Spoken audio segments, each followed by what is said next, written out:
నేటి మంచి మాట, నీలో వ్యతిరేక ధోరణిని మార్చుకో. ప్రతి విషయాన్ని వ్యతిరేకంగా మలచడం మానుకో.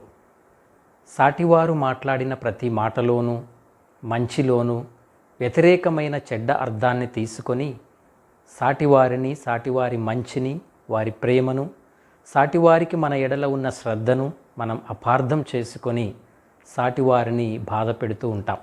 ఇందుకు మనలో ఉన్న వ్యతిరేక భావాలే ప్రధాన కారణం. ప్రతి భావం పట్ల మనలో వ్యతిరేకత ఎందుకు, అపార్థం ఎందుకు? మన సాటివారి మీద మనకు ఉన్న కక్షతో సాటివారు మాట్లాడిన మంచి మాటలకు, మనకు సాటివారి మీద ఉన్న అనవసర కోపమునకు గాను, ఈర్ష్యకు గాను మనల్ని గూర్చి మనమే చెడుగా అన్వయించుకుంటాం. మనకై మనము మనల్ని శపించుకుంటాం.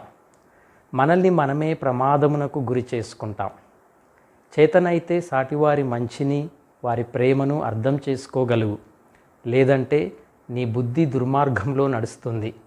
అందుకే ప్రతి విషయానికి వ్యతిరేకంగా స్పందించడం మానుకో. అప్పుడు నీకు ప్రశాంతత, సాటివారిని అర్థం చేసుకునే మంచి స్వభావము, ప్రేమించే హృదయము నీలో ఏర్పడతాయి.